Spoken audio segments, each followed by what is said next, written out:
before killing himself. The building houses an immigration court and other federal offices. This is AP Radio News. You're listening to Chicago. Tune in this Sunday for Tavis Smiley on WCPT AM and FM. Coming up on the next Tavis Smiley Show from PRI, Noam Chomsky, often called America's leading intellectual, explores hidden meanings behind common phrases. Columnist David Brooks of the New York Times shares his new book, The Road to Character. And filmmaker Robert Kenner shines a light on paid pundits in a new documentary. On the next Tavis Smiley Show from PRI. The Tavis Smiley Show, Sundays at 3 on Chicago's Progressive Talk. This is Ray Lefevre, owner and general manager of McCarthy Ford. I'd like to thank all the WCPT listeners who have recently purchased vehicles at McCarthy Ford, as well as those who've stopped in just to say hello. We're proud to be a different dealership.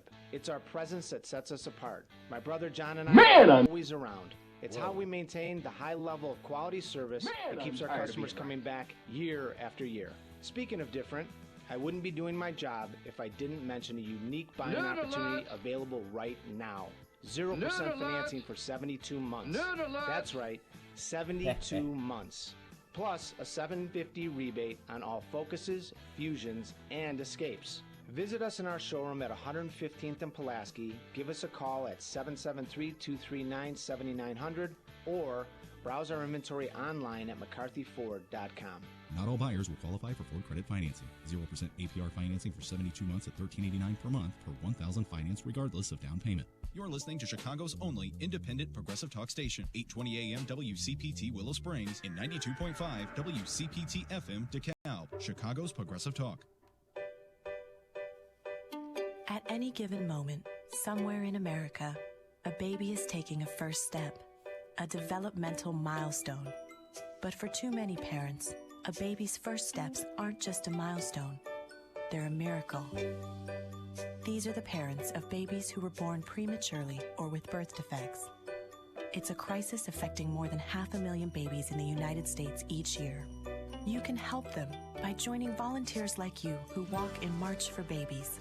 The money you raise funds research and local programs that help babies overcome the challenges of premature birth and birth defects.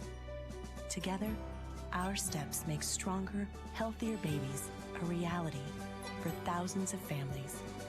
Sign up today at marchforbabies.org to take the steps that help make milestones and even miracles possible. Who will you march for?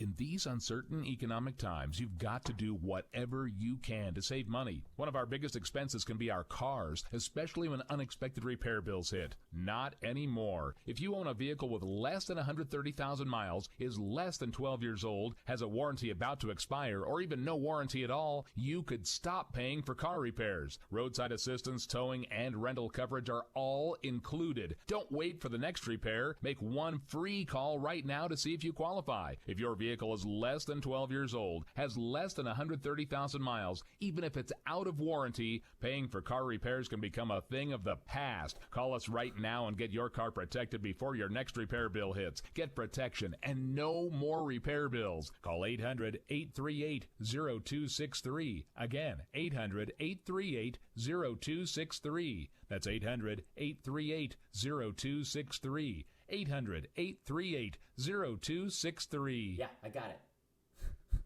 If you want your 20 children seconds. to read, remember, the special ingredient is you. Spend time with your family, building bonds through reading.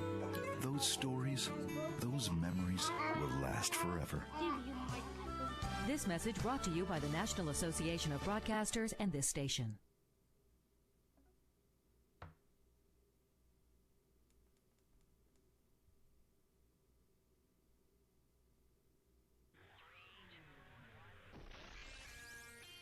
I have come here to chew bubblegum and kick ass.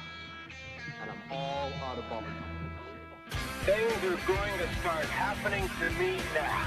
Live exclusively for WCPT AM and FM in Chicago and streaming worldwide at chicagosprogressivetalk.com. Standing up and speaking out, here's Hal Sparks. All right, you primitive screwheads, listen up. To do the vibes. So, Johnny Million is with us right out of the gates. Johnny, how you been? You had a great week? I've been well. Yeah, things are good. Any convoy gigs lately?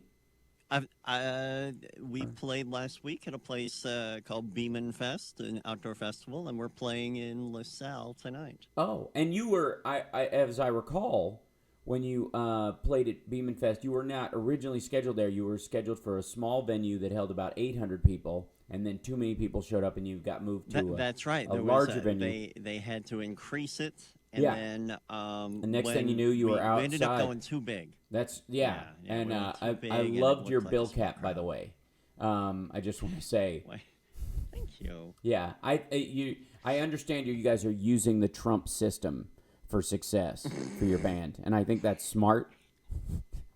I think it's a great. We're gonna be huge. Huge. That's the name of my new band. It's an offshoot from 01. Johnny and I are gonna put a band together called Huge, and Huge. Biggest drum sounds, biggest guitar sounds you've ever heard. We're gonna write it with a silent U. We're gonna write songs that are huge songs. They're gonna be the best you've heard. Other people, other bands, not good. They're not good. We're good. They're not good. People wish they could write songs like these. I liked bands. They wish. Yes, I liked mariachi music until I found out it was made in Mexico, and now I can't like it anymore. I can't. But good. I'm sure some of them are nice people.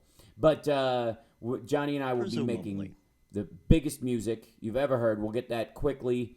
We'll have an album out so fast it'll make your head spin. I'm using the Trump system. I've got the notes right here. I bought.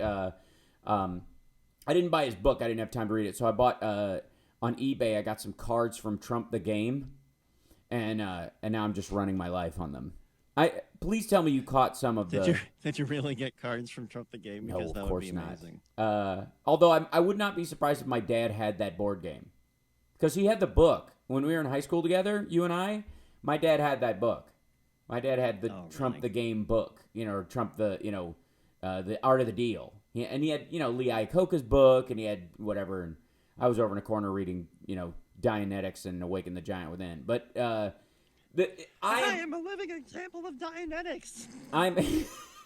I am increasingly astounded by, we talked about this a little bit last week, but anybody who says that Donald Trump is refreshing for what he's saying is really saying that finally someone is saying the stupid thoughts in my head out loud.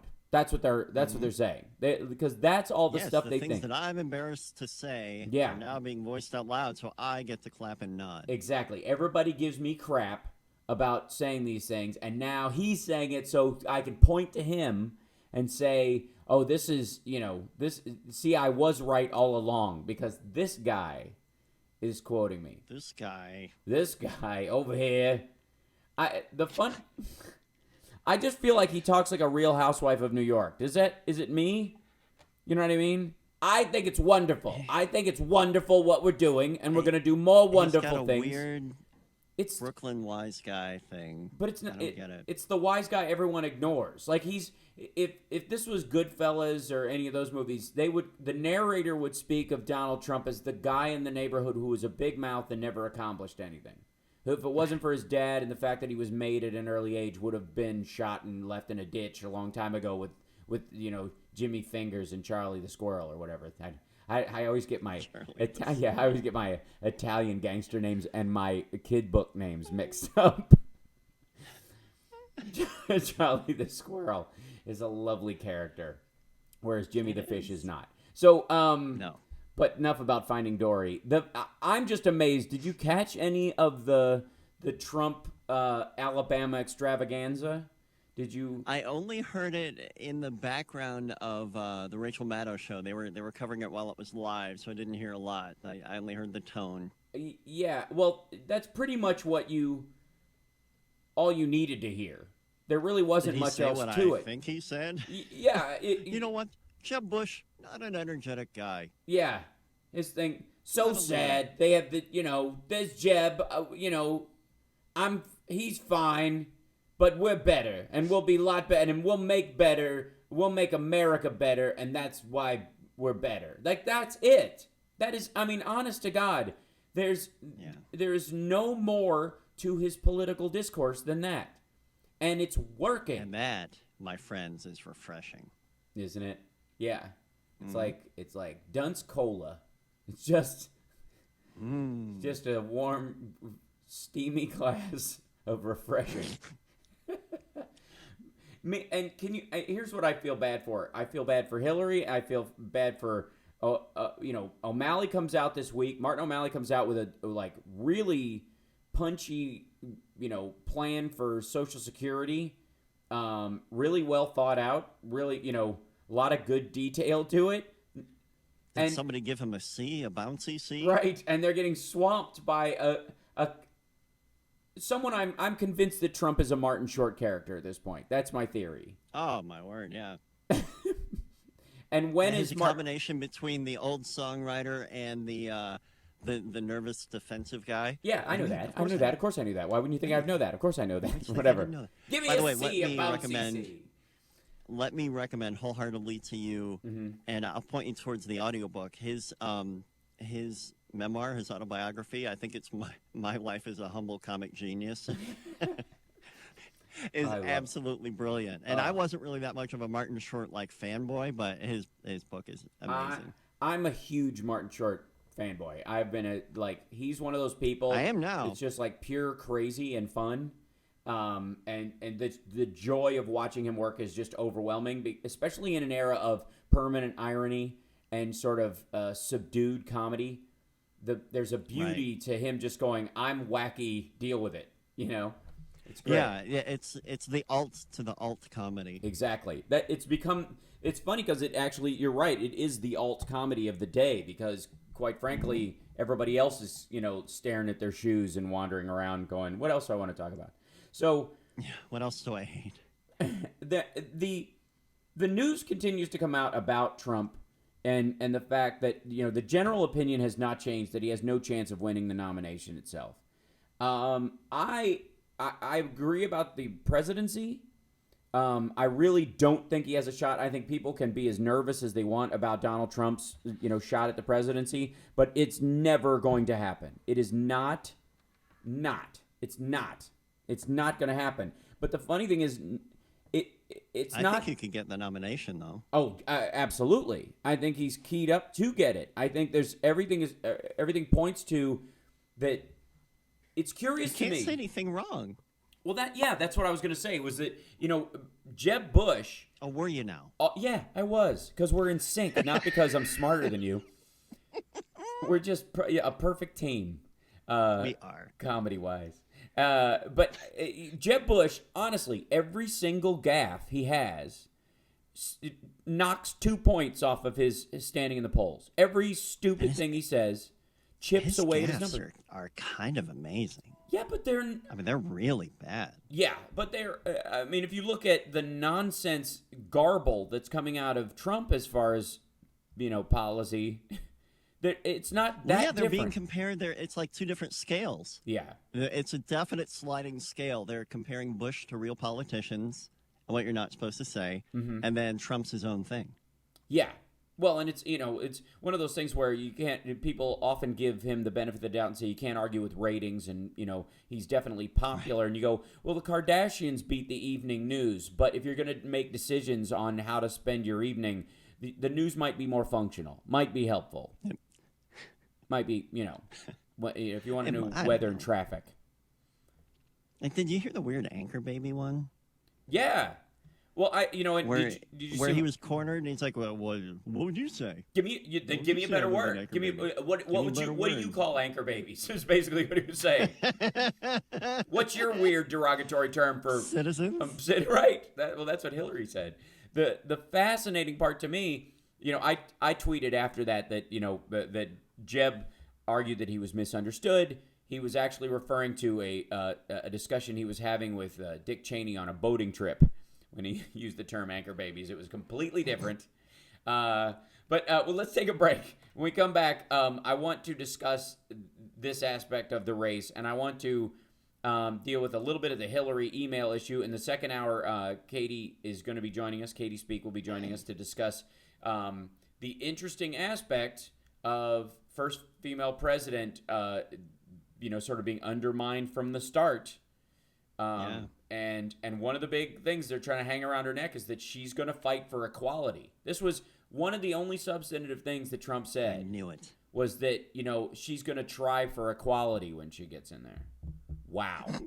She's going to try for... Ew. Right. We'll take a break. We'll come back. It's the House Sparks Radio program, Mega Worldwide, with Johnny Million, at JMillion on Twitter, and I'm at House Sparks. All you have to do is Lady B on the boards, looking a little panicky. Oh, yeah? She's doing fine. She's a little panicky today. We're okay.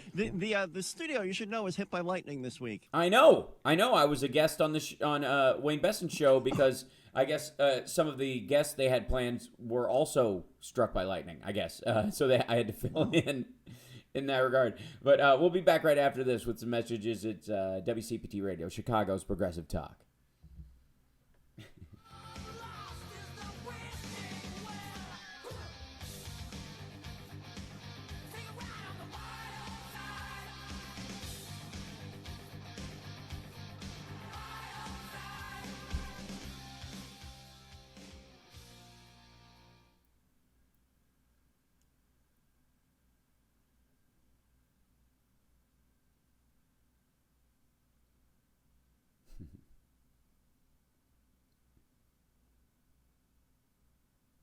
All right. Hey, chat room.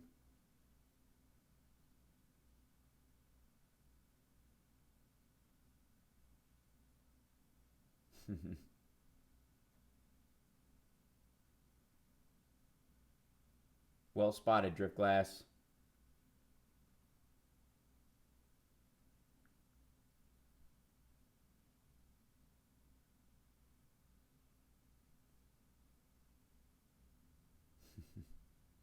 What does that mean, Grice Hackle? Could she try for more than one female senator, please? What do you mean? Maybe I missed what you were referring to, but...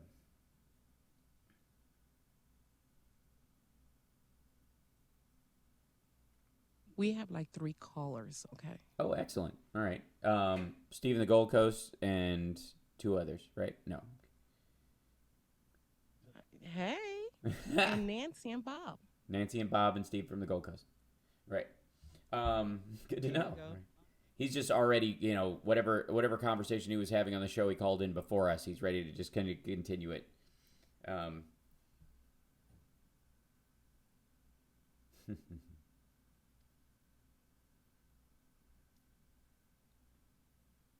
You're here for the entertainment, Rockstar 321. And by the way, if you don't need to think as a Canadian, you have to keep an eye on your neighbors to the south, you're wrong. I'd be very up on our politics if I was you.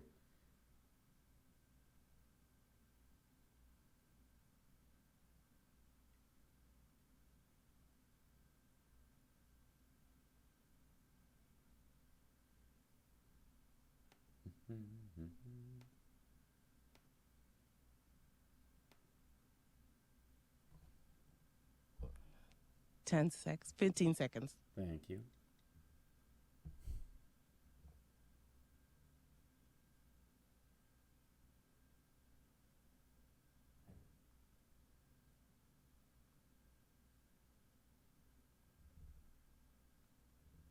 Now back to the House Sparks Radio program, Mega Worldwide, 773-763-9278. I still have Motley Crue's Wild Side going through my head, so yeah. I hope you do too. Yes, I do. Absolutely. Is that in reference to which the part of Donald's head that he parts his hair on? I like that. Yeah, thanks. My hair's fine. My hair's fine. It's, I have fabulous hair. People make hair. fun. I'm wearing the hat mostly to sell them. They're available on our online store. I don't have donors. I sell hats and I show up and people love me. And they love me because I'm a billionaire and I'm worth $10/1 billion. And I made it all myself thanks to my dad. Did he really fly around something? Yeah, he buzzed it in his 757.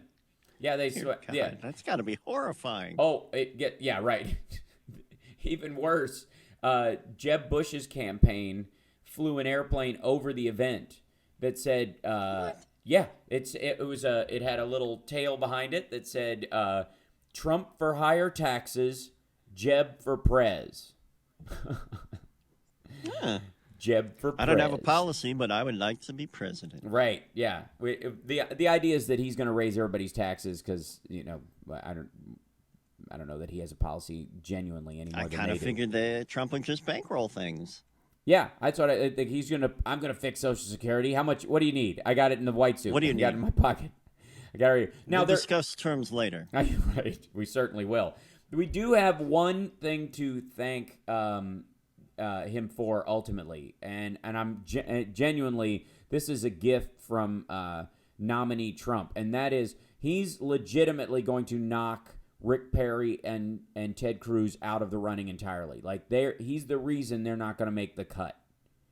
And who's it? That Rand boy, Rand Paul. Yeah. Well, he's gonna. You watch. They'll keep him in out of deference to his dad a little bit, but they'll keep him in the debates mainly because it's wrestling. Like he's the only guy. Well, but I've heard that he's hitting a crossroads with the senatorial election in Kentucky. Oh yeah, like the further down, the further they go, and they see that he's not going to get anywhere presidentially, the Republicans are going to be like, you might want to come back here and save your Senate seat because we can't have you run for both.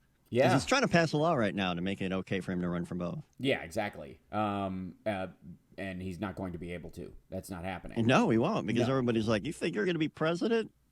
Yeah, Rubio has a better chance. Yeah, Maddow had him on and brought up the fact that he has top members of his campaign team are under federal indictment. His trips outside Kentucky on the presidential trail have cost him time he could have been spending shoring up his support at home. And as a result, she said state Republicans are wary of losing a crucial Senate seat, and they're absolutely right because there are a bunch of very popular Democratic women that have been toying with running for Senate in Kentucky, and both of them are more qualified than he. And if he embarrasses himself on the trail, and the bad thing is the very Republicans that like him are much more supportive of the mentality that Trump is spewing.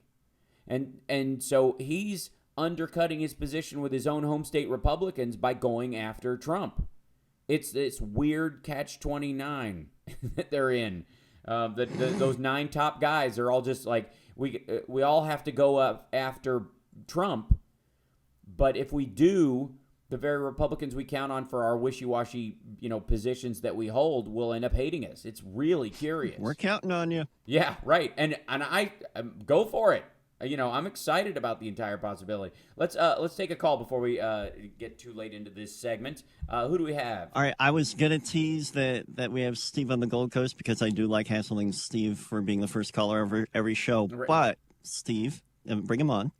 That I cannot hassle you today because I just realized I'm chewing gum on the air, and that's about to stop while Steve takes over. That's a Steve no. Gotcha. I see. Hi, Steve. Welcome to the show. Are you there? So let's understand this. You much the same as Bill O'Reilly. If I'm a premium member, I can That's enjoy exactly all the it. largesse that comes Oh, with no that. question. Yeah. You get I bottle my scent just like he does, and you get the Bill O'Reilly fan pack, which is terrific. It's actually a fanny pack he once wore back when he used to go to the beach. And you also get an antidote for the scent. Yeah. Well, you need one. Does that mean my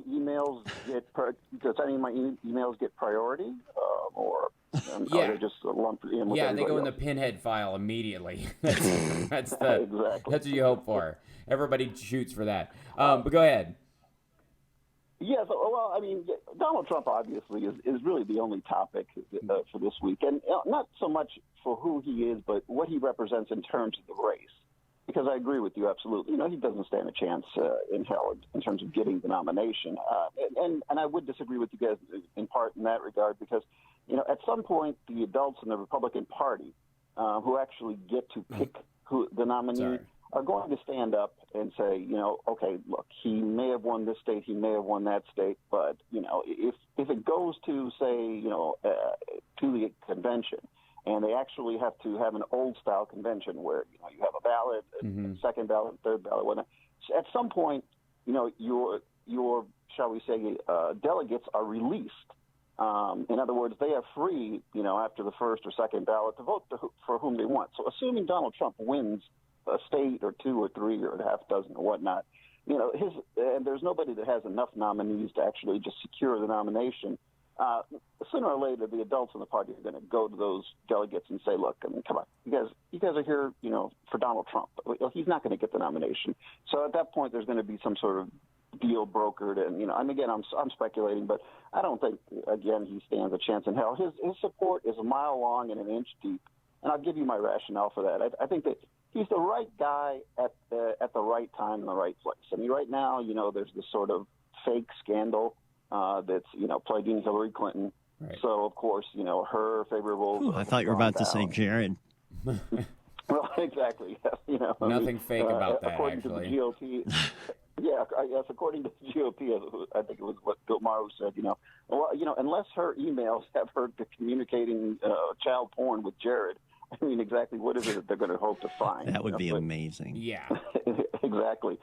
So what you've got is, she's in a, sort of this mini manufactured crisis. So her favorables have gone down.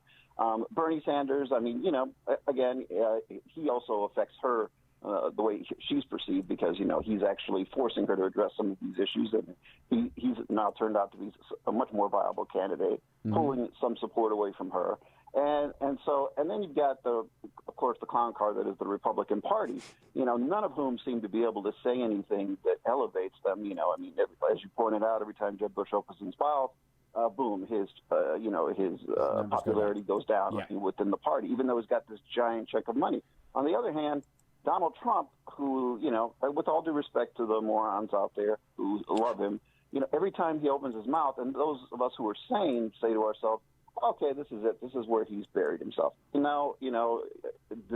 next thing that happens is we need a larger stadium because more people want to come out and see him. And so, again, never underestimate the stupidity that is the American people, that old adage that, no one ever went broke. Underestimating the intelligence of the American people. Right. Yeah. Yeah, exactly, and that's exactly who Donald Trump caters to. I mean, he's a guy who, in the minds of people this early on in the race, let's face it, we are kind of sort of, playing this inside baseball, equivalent of trying to guess who's going to win the World Series vis-a-vis how that team is doing in April. And, yeah, except and it's one of the weird part of this, and to carry your analogy to the most absurd direction I can possibly take it in, is that it's almost like you're trying to predict who's going to win the World Series, but one of the teams is the baseball Furies from the movie The Warriors. Like, they're not playing the game; they're just beating the other players with bats. There's an element of like, and it's not affecting their standing with MLB. That's what's happening.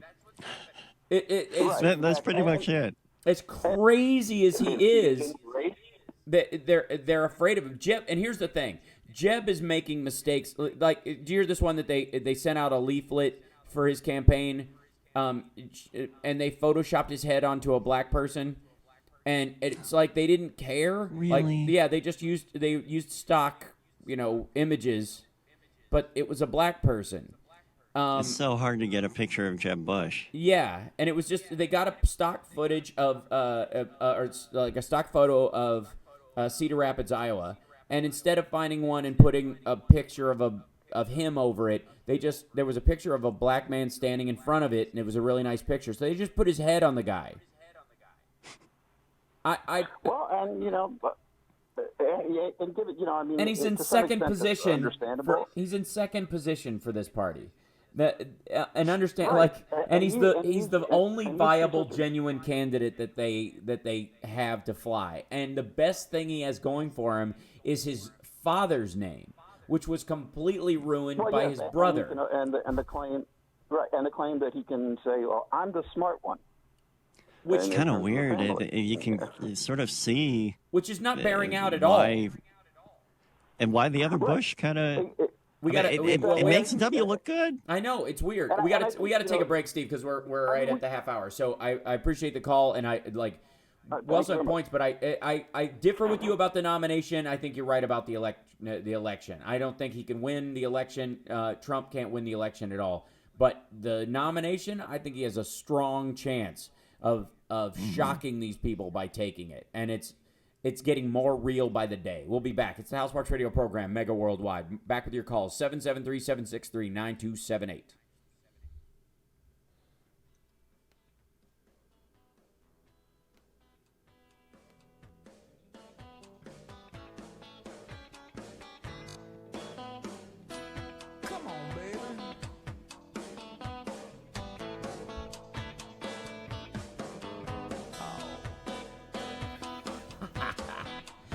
Oh, King David Lane, that's funny.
Oh, hey, Bionic Man.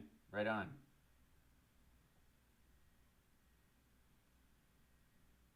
Welcome aboard.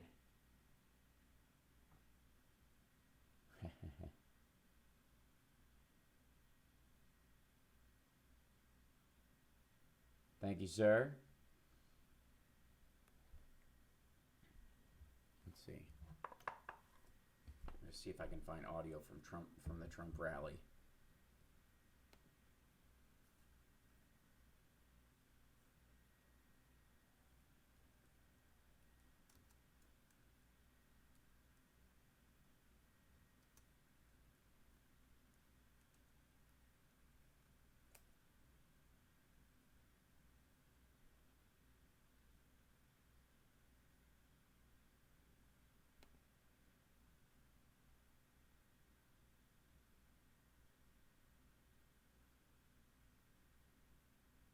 $20 seconds. Cool.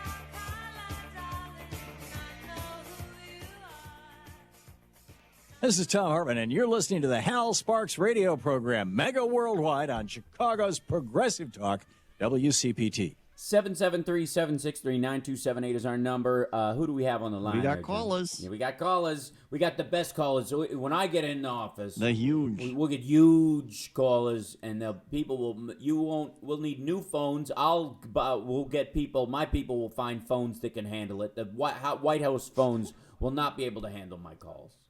We'll take care of that in so fast it'll make your head spin. That's one of his go-tos. So fast it'll make your head spin. Yeah. Who do we have? We've got Bob. He thinks the kid is on to something. I don't know who the kid is, but I can't wait to hear. Okay, cool. Hey, Bob. Welcome to the show. Bob. Are you there? Yeah. Go ahead. Hey, Bob. Hey, fellas. You did it. Yay. Boys, you're my ticket out of this dump. Think of it. What year is this? I don't know. I feel like we're getting a call from a cartoon character from Warner Brothers in 1931. Exactly. Don't say Look here, fellas. Yeah, don't say anything. Put on a show, see? Please don't say anything about the Japanese. Please don't say anything about the Japanese. It's the wrong era of Warner Brothers. Half past 1933. Okay, good. All right, go ahead. Go ahead. I'm waiting to hear what you actually have to say. Yeah, I'm sorry. I totally trampled on you. How about this? Come on. Okay. Try Trump Dunce Cola. It needs no lid. It needs no lid. Flat, vapid, unrefreshing. Vapid and unrefreshing. Right. Yeah, I think you just need to work on the name of the Trump Cola. Yeah, dump Trump Cola. I think is is actually better if you reverse the words. Dump Trump Cola. It'll be, but that's Trump? You have to wait until he gets into office for that, and he's never going to. So thank you. Well, how about our? Go ahead. How about the slogan? Okay. Talk to me. I'm a loser. He's a loser. She's a loser. You can be Wouldn't a you loser like to too. be a? Don't you want to stop being a loser? Yeah. You just drink my cola, and you won't even have to think anymore. All of a sudden, ladies will find you desirable. Yes. Ladies, from cola you will be to coma. more desirable. In 2 minutes, you'll be asleep like Jeb Bush's followers. Knocks you right out. You'll be asleep. Cola to coma. All right. Thank you, Bob, for the call. I appreciate it. Let's grab another call while we have it. That's fantastic. All right. Bob was actually great. I like what could possibly go wrong? You know what? I've got some faith in Nancy here in line, too. I think she's going to bring us back around to some sanity. I have fingers crossed. Hi, Nancy. Presuming that she heard us go to her. Nancy, are you still there? Yes, I'm still here. Hi. Can you hear me? Yeah, no, you can. I'm not driving, so I'm stopped. Okay. Oh, well, look thank at you. You're so responsible. Yes, absolutely. A couple things. First, I want to interject one thing before I say my main point. Why is it that Jeb has those ridiculous signs with Jeb and an exclamation point? I wish somebody would ask him, is that because you can't use your last name? Yes. Yeah, that's exactly it. That's exactly it. And the symbolism is he's his own man. That's all you need to know is Jeb. Yeah. You know what I mean? Jeb, full stop. He's uncomfortable in his brother's own skin. Right. Or anyone else's for that. He's very comfortable in a black man's skin. I give him that credit because his picture in his little flyer is hilarious.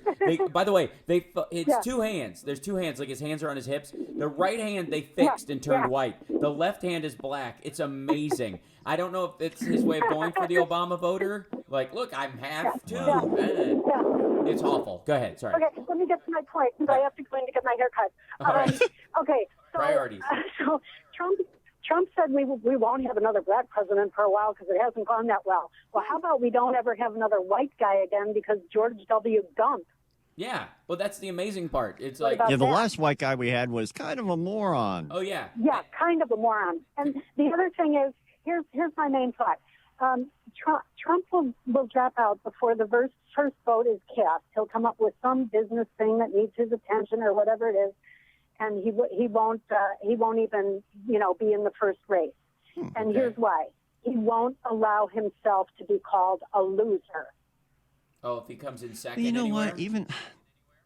But see, I do not think he will. I don't think even if won't. not enough people vote for him, he would find a way to spin it. Yeah.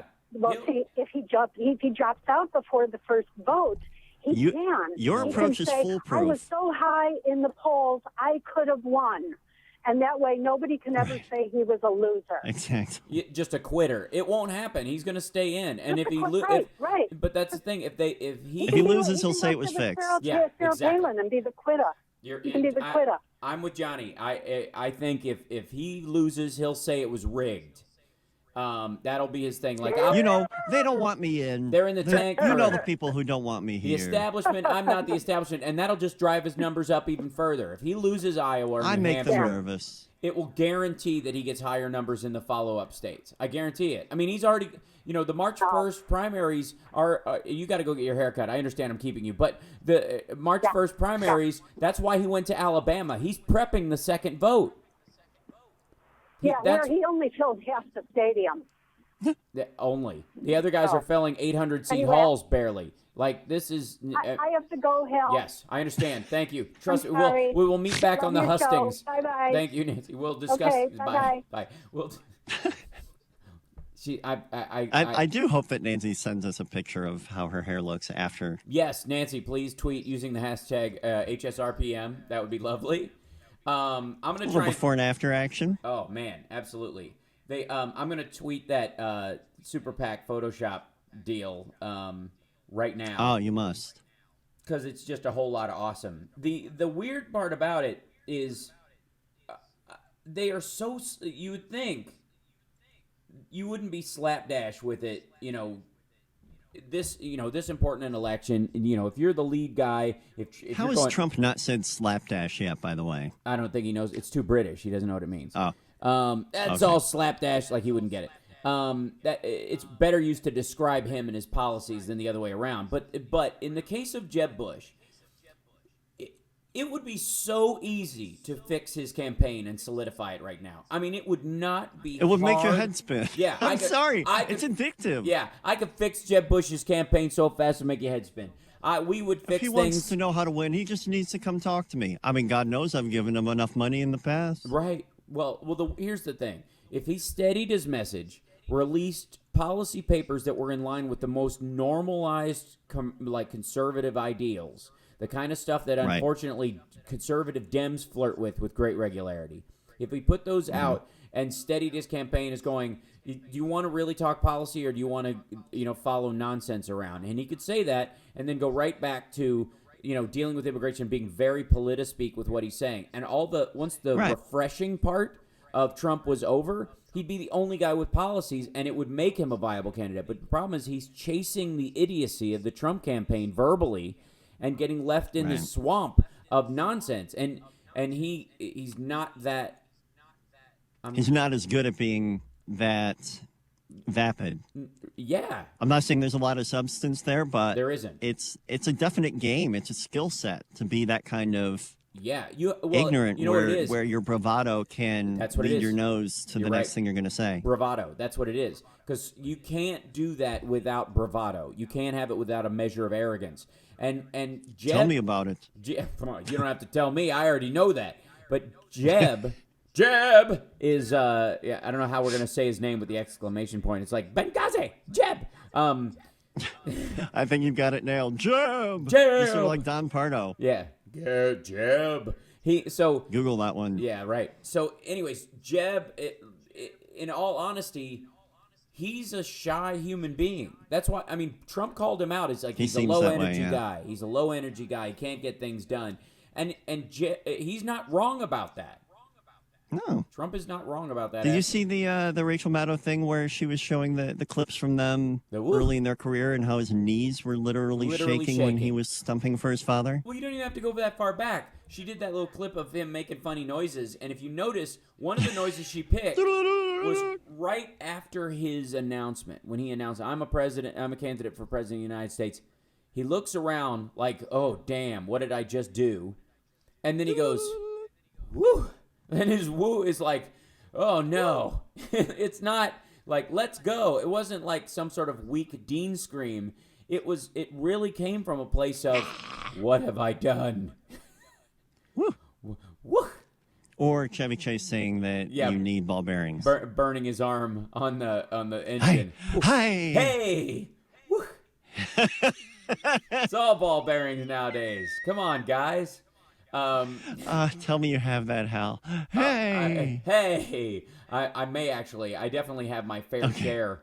Drop your shorts and bend over, Mr. Babar. But I don't know that I which may be important as far as a piece of politic-speak very soon, considering how it's going. Let's take a break. We'll come back. Mr. Babar. Yes. How many B's?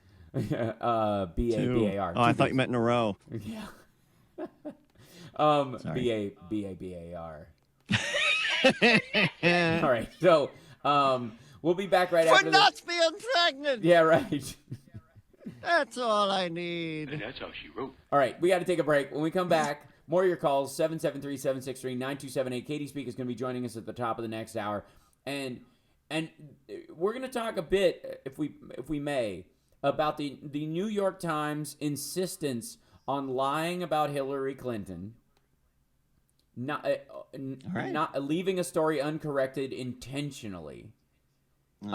This chip on the shoulder with the Clintons that the New York Times seems to have, we got to deal with it. We'll be back right after this. 773-763-9278 is our number. It's the Hal Sparks radio program, Mega Worldwide. Hey, you want to make $14 the hard way?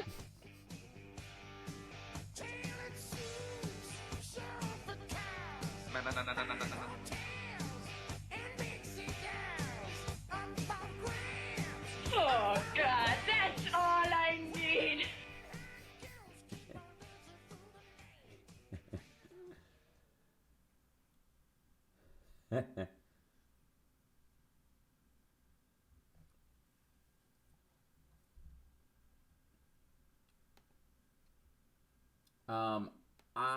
Maureen, I think you're right about the media wanting a Clinton-Bush race. I think they want it within like a narrow margin so it looks like a horse race. And I think we know they're not going to get it. I think they can tell that that Bush doesn't have a chance against her.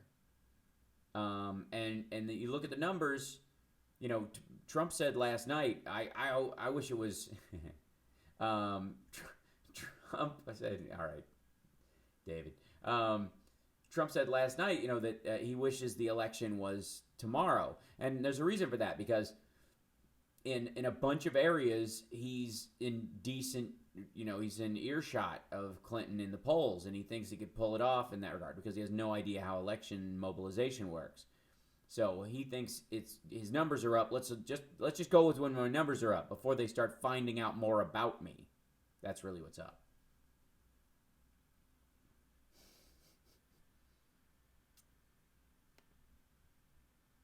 Yeah. I tried calling, but they don't have a listing for Mr. Wonderful. What spelling did you use?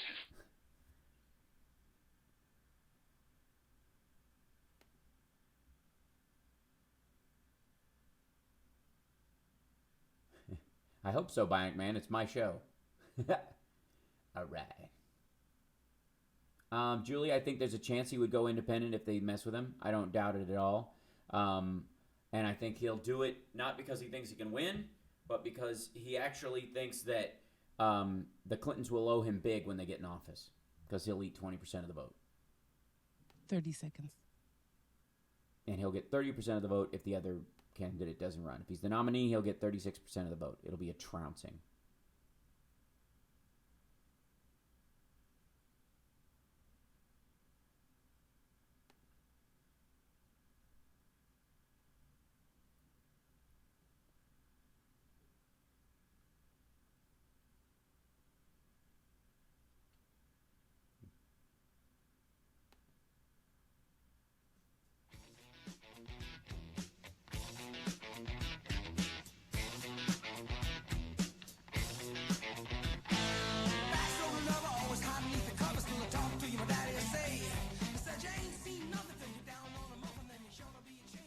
Now back to the Hal Sparks radio program, Mega Worldwide, 773-763-9278. Let's take some more of your calls. Do we have calls on the line?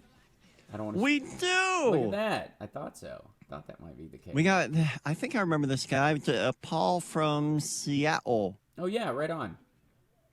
The Paul from Seattle. Seattle. You've called before. The Paul from Seattle who is not my radio agent. It's the other Paul from Seattle. who is also Right. Go ahead. Hi, Paul. Welcome. That Paul is your radio agent, really? Yeah, there's a Paul. My radio unless agent. you are. Yeah. No, it's not. I don't think so. No, I know who you mean. Yeah. I know That's right. I know that guy. Yeah, that's right. Really? That's me. That's it. Yeah. He's just doing. He's the same. I don't make any money he's doing a radio this. agent for A lot of people. Yeah, he's a radio agent for Don O'Neill and Dory Monson and Yeah. right. Yeah, I'm his Yeah, charity same guy. client. He just takes me because his kids like my show. That's it. I do all this gratis. I do this show for free. So all honesty, I like doing it, and I think it's like civic And duty. he pays me a lot of money. It's too. true. It's Okay, killing well- me. It's all running shoes and breathing bags. Okay, guy. Breathing bag. Yeah, like for hyperventilating. Go ahead. Anyway, Paul's trying to talk, John. Let him talk. All right. Paul, will you please get to your point? I Please. don't know why you're stalling. Well, I don't have to get my hair cut today. I get my hair cut once every 4 months, whether it needs it or not, and I'm not due till September. So I feel the same thing about washing. well, when you think about Donald Trump, I guess people they're saying, okay, he's not going to get the nomination, but I'm thinking more about, okay, how does he go down, and what happens to all of these people who are these rabid supporters? Right. We know that demographically, the majority are people who make under $50,000 a year. They have most of them don't have an education beyond high school, so they're, let's say, lesser sophisticated voters, if they even vote. They're the kind of people that remind me of rabid sports fans who've never been to a game, right? Right. And so I wonder if Trump is sort of run out on a rail, did they just say, "Oh, forget it"? And this is what I'm really hoping is that they say, "Forget it. I'm not showing up at all." Well, because how do you really engender a lot of enthusiasm for any of these other bozos once you've been this high on Trump? They wouldn't mobilize around another candidate. I agree. There's no second joy moment or whatever. Some of them will settle, no question, because they will hate the idea of whoever else is on the Democratic side. They will be hate votes. But you're right. A big bunch of them will go, "I give up. We're never taking our country back. We need somebody like Rick Santorum," and then they're going to throw their weight behind him in this fancy way for the next round of things, and it'll be another fantasy. And that'll be fine. And when you think about it, as some have tried to compare, Trump and Bernie Sanders, and you've heard that they are in very different positions within their parties. I mean, Trump, in other words, a Bernie Sanders supporter, because Bernie had such, he's doing better than expected. But most Bernie supporters like myself, don't have a big problem voting should for Hillary Clinton get the nomination. Right. I mean, that's fine. We'll switch over. Whereas Trump is in a big lead, and Trump supporters would not have the same sentiments at all. Especially towards Bush. One of these other bozos who they obviously, and now that Trump has trashed them all, how do they say, "Oh yeah, well I guess I am going to support Jeb now"? I mean, Jeb. I'm going to support Jeb now. Jeb. Yeah. Well, honestly, the interesting thing is that I think you're absolutely right. I also think that there's a big problem in that the ones that they would support are the Ted Cruzes of this, this grouping. And those guys are going to get punted from the entire process early. There's no coming back for them. They'll be out early. So, and this is why I'm excited about Trump's anti-coattails. That what will happen is that when a lot of these people don't show up, the Congress, the Democrats win a lot more of the Congress. They'll win the Senate back probably almost assuredly, but they may win a lot more of the House of Representatives back when a lot of these people just say, "Forget it, I'm not going." Oh, and they'll still have a chip on their shoulder about how Rand Paul treated Donald Trump, so they won't show up to vote for him in the Senate race. So, right? Yeah, I mean, there's a lot of blowback from this guy's candidacy, and it's more, yeah, and not just how he styles his do, but in reality, this is becoming a force they have to reckon with. What it really was is a sort of a cartoon experience that people. I mean, the HuffPo said we're covering Trump in the entertainment section, and they're sticking to it, even though now he's actually dictating policy. Scott Walker said his policy was very similar to Donald Trump's, And then, of course, he backtracked and said he said that because he was tired from too many interviews, which is what you say. Do you get excited about Scott Walker after being so high on Donald Trump? I really don't see how anybody does. And he's the only one that he and that Jeb, I guess that's people it. are talking. You're absolutely right. Yeah, I don't think you get excited about that. And the other thing is, it's just way too early to be this excited about anybody. Oh, yeah. For those people, you know. Well, Trump said at his rally. Yeah, Trump said at his rally he wishes the election were tomorrow, and I'm like, yeah, there's a good reason for that. No kidding. Because he thinks, of course he does. He's within nipping zone in some of these polls based on it, but he has no ground game, and he has no idea how voter turnout works or any of that stuff. So it would capsize horribly. I'm with you, dude. Let's have it, because the Democrats would marshal in a heartbeat. Look at it this way: does Trump take California or Oregon or Washington? Does he take New York, even his own state? Does he take Illinois or Massachusetts? Nope. Nope. No. And he's not going to take Ohio. Without even one of those, forget it. If you don't carry California, you might as well forget it. Yeah, exactly. And he's not taking Ohio, and he's not getting Florida. It's absurd. You're absolutely right. But I do think he's got a primary game. He does have a primary game. That's what the Alabama move was all about. He's knowing that these guys may have a better ground game, and he does have some advisors who are just telling him how to win it, the same way he picks real estate. He is picking his battles in the primaries based on where he can put the biggest casino. Iowa, all the good ground is bought, but there's some big chunks of junk land in Alabama I can go put up a big shiny casino, and that's exactly what he's doing politically. That's what that rally was. He will clearly be the preseason winner. Yeah, totally. And then basically the entire Democratic field will chew him to pieces for 3 months straight before they decide who's going to actually be the head of the Democratic Party for it. And I think it will be Hillary. I genuinely do. But I think it will be one of the nicest set of debates and have a lot to do with, look, here's what we want to do. This is my variant on the policy of how I would do it, but we all have the same goal. Meanwhile, that guy would just capsize the country, and that's it. They could just call the debates now. As far as the Democrats go, they can just have a little get-together on Morning Joe and beat him up. Yeah. So, awesome. I appreciate the call. I'm enjoying it while it lasts. We're out of time for this hour. I appreciate the call. Great points. We will be back right after this. Katie Speak will be joining us at the top of the hour. Yes, the caller was Driftglass, by the way. Anyways, we'll be back. We have a couple more callers if you can hang in there till after that. That'd be great. After the awesome. dudes. It's the Housemarque Radio program, Mega Worldwide, and Johnny Million is with us, which makes it always a better day. All right. Yeah.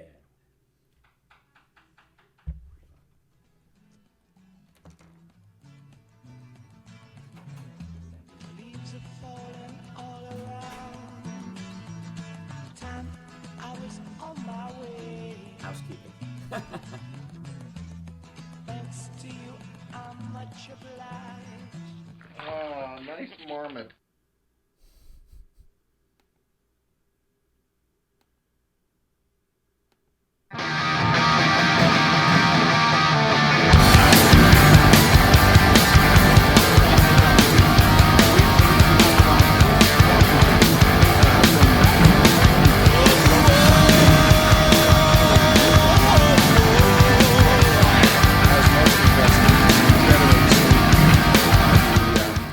Attack tankers come in like that they do, especially the DC-10. Thousands of people in towns across north central Washington state remain under evacuation orders.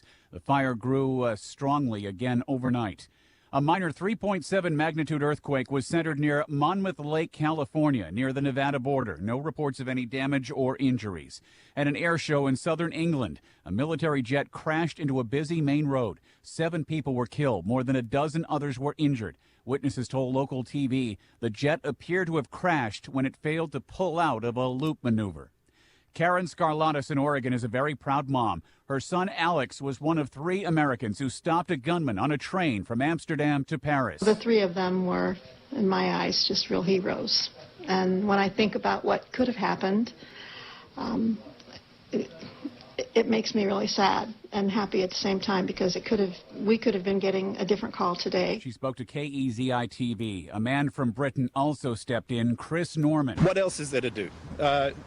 Either you sit down and you die, or you get up and you die.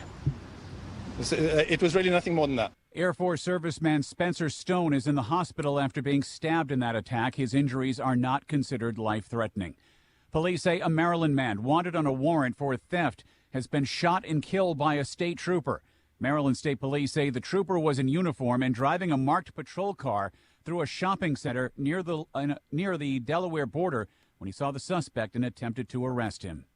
This is AP Radio News.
Oh, for God, darn.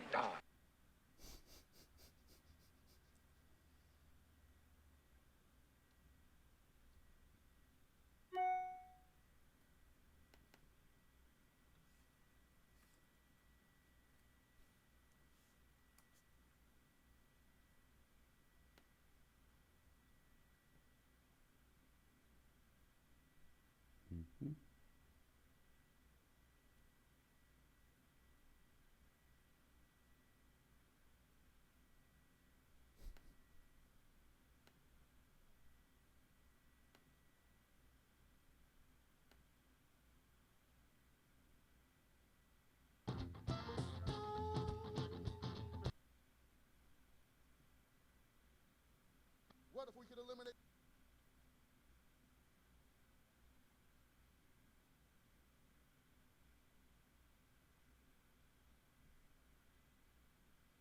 Yeah, 20 seconds. This is crazy what's going on.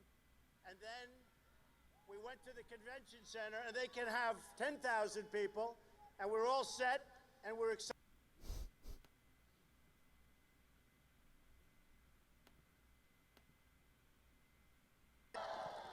You know, if it rains, I'll take off my hat and I'll prove. You're listening to the Hal Sparks radio program, Mega Worldwide. I've had people walk out of me before, but not when I was being so charming. Video Streaming at housefarms.com. I don't care for you or for the putrid sludge you're troweling out.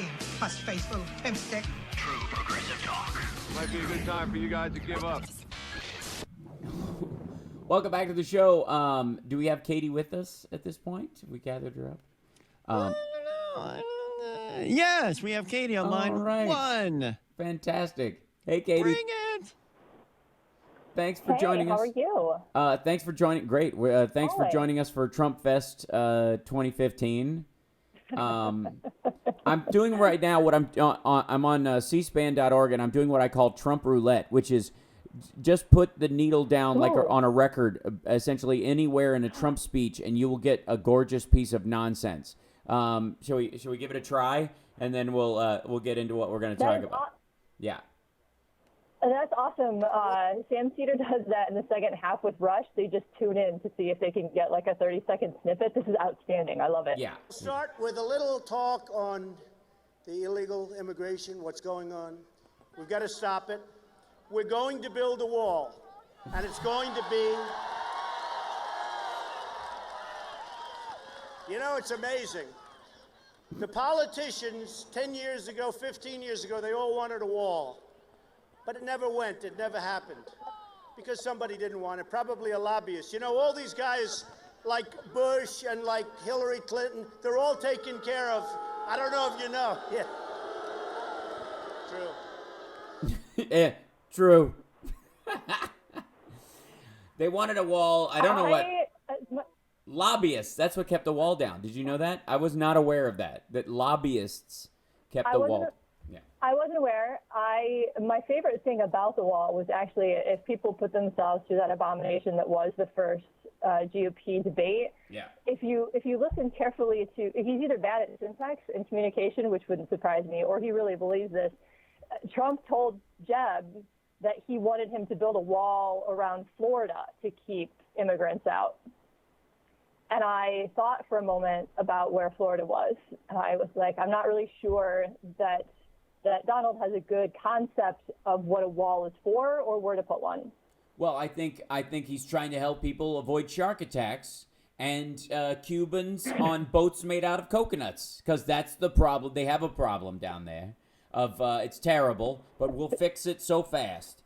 I wish I was kidding, but that's essentially what he was talking about. He's talking about Cubans, and because somebody gave him a briefing, in air quotes, about the normalizing relations with Cuba and the wall on the southern border with Mexico, and I think he just conflated the two.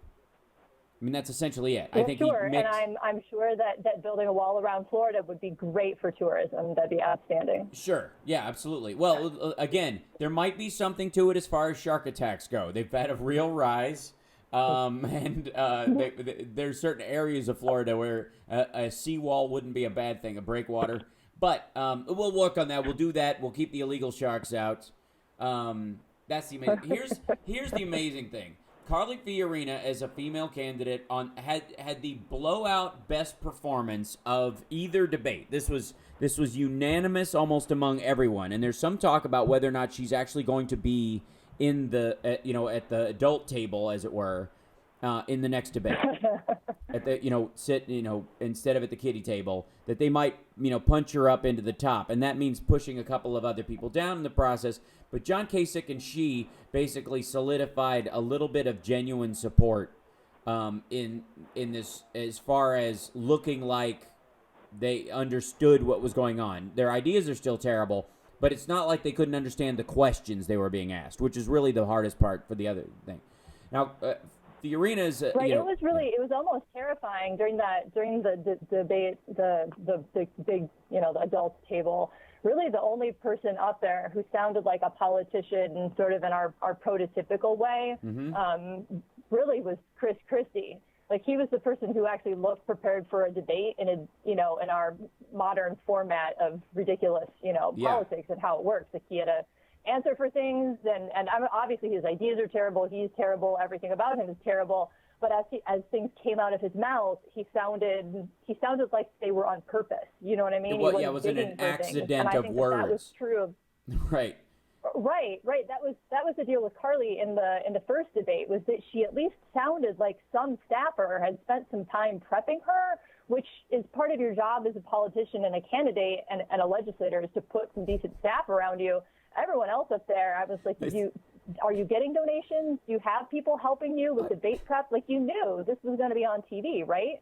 Well, the rest of them looked like, the best analogy I could use is like someone filled their head full of lottery balls with words on them that vaguely pertain to the issues, and then just turned a crank on the side, and whichever one came out of their mouth in whatever order, that was the sentence that they were going to make. It was it, because it's, Trump is the one area where he's got it down is that he speaks in platitudes and in these broad sweeping bumper sticker type statements, and the rest of them are trying to rush to catch up to that. Let's listen to another little piece, and we'll continue to comment, because this is too fun. Okay. I have no idea. It's stupid. I say, I don't want your money. Can I take it, please? That's it. No. I don't want you. Here's another one. Wait.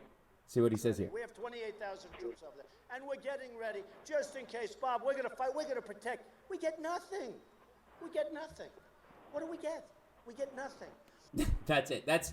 I think that had something to do with the Iraq War. Let's. I think that we should take that clip and play that every time he opens his mouth. We get nothing. We should just dub that in, because that is more accurate. Yeah. Well, it's almost like he's doing an impersonation of De Niro from Nothing. So, okay, here's another one. It's playing the hits. Sergeant Bergdahl, and they get 5 people that they desperately wanted for years that are right now back on the battlefield, trying to kill everybody, including us. How stupid are we? How stupid are we? And, the reason we have crowds, and no matter where I go, the other night we were in New Hampshire, we had New Hampshire was so incredible, the crowd. You saw it, it was in television. Every time I go on television, it's got to be live. It's live. I said, can I have a rest, please? This is his speech. This is his stump speech. This is this man addressing, like, it is the rambliest version of a trap. Beg your pardon. Sorry about that. That's a bit loud. Is this how he ran? Is this how he runs businesses? Is this the reason that he's had to file bankruptcy multiple times? Because if this is the way that he runs a meeting about anything in business, like, I don't know. I don't understand how he ever got to the point where he's a person we know because of some business platform. Yeah, I think so. I mean, my concept is that he has always had a kind of, his business style has always been from the point of view that he already has power, that he already has control of the circumstance. He's got enough money to do the deal. He's had that power since he graduated university, and his father gave him $200,000 and $1 million in credit, essentially, to start his own business and do real estate. So the real estate deals, he was buying stuff he could afford straight out of the box. There was no real negotiation necessary. Then when he got up high enough, they had leverage enough to do this stuff, and he had guys underneath him, all who are like the kind of people who run Goldman Sachs, that kind of level of human being, who are so self-involved and trying to make their own bones in the business that all he has to do is say sick 'em, essentially, and they will carve up a deal for him. So he's known less and less about the work that he does over the years because he gets further and further from it, to the point where he's now just sitting in rooms going, we need to do something good. Like, let's do a better deal than last time, because this isn't, you should do something good for me. I want some land. Like, it's that silly. You know what I mean? And that's what he's doing in his stump speech. This is supposed to be where you outline each major stump speech. Typically, you're supposed to go out there, tell your backstory, make a couple of cute anecdotes, ingratiate yourself with the area, let people know you took them seriously, as voters, and that you know what they go through, be empathetic, and then release basically one policy statement per major stump speech. Where it'd be huge. Yeah, where you've got to come out and go, I'm releasing tomorrow my plan for taxes, or I'm releasing tomorrow my plan for this, and please, and it's like an ad for that. Because you're not you're not just trying to get people to cheer, right? You're not just trying to get the people of New Hampshire and of Iowa to like you and become part of your campaign. You also have press following you around, and this isn't just like the occasional blogger. This is like you have actual election style, hard hitting, like do this for a living in a long time, press following you around. You're supposed to be giving them something to print, and if that's what your stump speech is, you're not endearing yourself to the people embedded with your campaign because they're ticked that they can't do their jobs. Because how do you even report that thing that you just played for me in print? You can't. It's people. They're tweets. Basically, that's how his stump speeches are coming out. They're coming out as chunks, in tweet form, where he's essentially like yesterday. The New York Times had one, I think, and it was like all it was Trump. We're stupid. We're stupid. We're stupid 3 times. That was it. That was the whole quote that they posted. Let's grab one more. Let's take a break. When we come back, can you stick with us through the break? Which would be lovely. Of course. Excellent. Okay, we'll be back right after this with more of Katie Speak and Trump Roulette. I see you there, Nashville Carl. I see you there. Oh, and we'll have Nashville Carl come in as well, and a couple of other callers. I'll play Trump Roulette with them as well. We'll do that too. We'll be back. It's the Hal Sparks Radio program, Mega Worldwide. In fact, to show you how stupid these people, it has a line for income. And the income was like, I think it's over $400 million a year. Is that good? My son is here. Look at Eric. He can live on that.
Sorry, 10 seconds. No problem.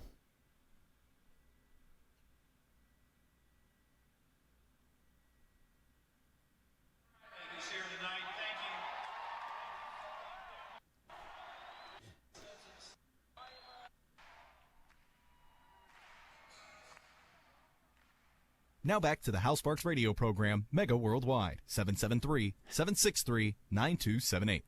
Well, can't even count on YouTube. Oh, did it start in late on a clip for you? Yeah, we were trying to find the Eagles' Heartache Tonight because I decided that was the best song that we could come back in with. Mm-hmm. And I think the Eagles have YouTube locked down pretty hard.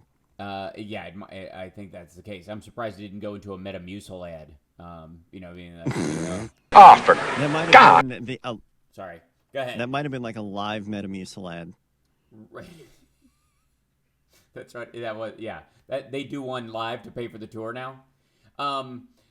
Let's exactly. Before we go into our clips and before we talk to Nashville Carl, who's been lovingly holding for quite some time, I do want to make a really cool announcement. Very exciting news. Our own Katie Speak has her own show on Netroots Radio. What? Yeah, it's called the Katie Speak Show, and it's starting on Netroots Radio on September 5th. So if you listen to Netroots Radio, we'll post links to it and all that kind of stuff on my Twitter feed. So a big round of applause and congratulations. Thank you. I promise that it's going to run on Saturdays and Mondays, and I promise it does not conflict with the Hal Sparks radio program. It'll run at 7 o'clock on Saturdays, 7 p.m., and then Monday during the drive home at 6 p.m. So awesome. There'll also be a podcast, of course. Netroots has been really amazing. They're being very supportive without doing really any restrictions. So it's my show, however I want to run it. So I'm going to have some cool interviews and conversation and also a little bit more of me. So I'll have more information at katiespeak.com as soon as iTunes gets around to approving the show feed. So people can download or stream or listen however they want. So Excellent. I'm looking forward to it. Pretty That's excited. Great. We're so proud of you. It's silly. With a big thank you. I mean, Hal pretty much put me on air accidentally, so the whole thing is his fault. So however it goes, it'll either be big accident, thanks, or he'll be to blame. There was no accident whatsoever. I knew exactly what I was doing. Johnny was an accident. That was at certain times. Yeah, sorry. Again, let me apologize. Yeah, right. Well, to Dennis, really, because I don't think he treats Lady B the same way in certain elements. She definitely gets more respect than Dennis did. Okay, we're going to do one little Donald Trump roulette, and then we're going to take Carl from Nashville. Okay, here it comes. This is another random moment from the Donald Trump campaign rally. I'm sure it'll be magic. Very important. You need competent leaders. That's the one problem with free trade. I like free trade. I'm a free trader. The problem is you need great negotiators and great leaders. We don't have that. So we're getting killed by everybody. I use these 3 or 4 countries. We don't make good deals. Everybody's killing us. That's it. We don't make good deals. Everybody's killing us. It's horrible. It's just wow.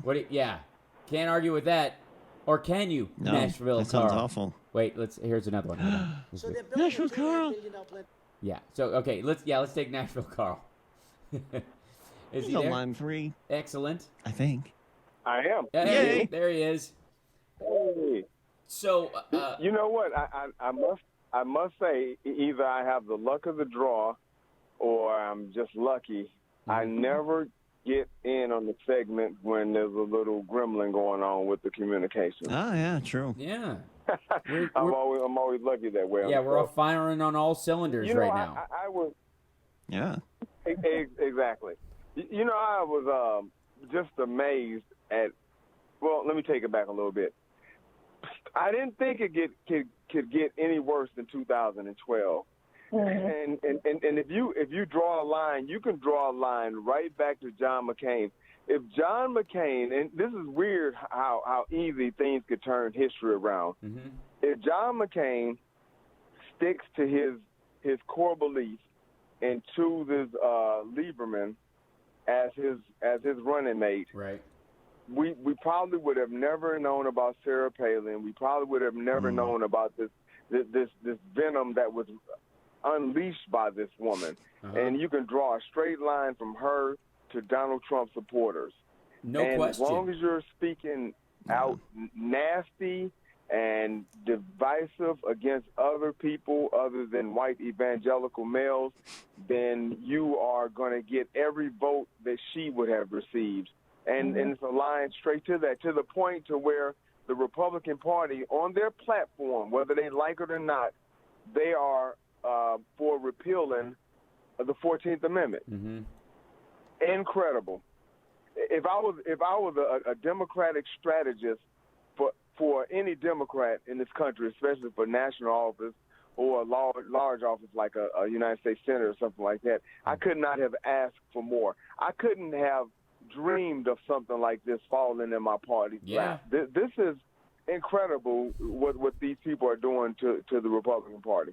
Yeah. Well, Palin was certainly the unleashing of the, I'm going to say it exactly like I think it, we think political correctness is ridiculous, which has really given us this entire slate of candidates. You're right on the money. I mean, would we really be having, a viable candidate for president who would be the third of his family using the phrase anchor babies unapologetically in campaign speeches if we hadn't had a Sarah Palin? And I'd argue probably not.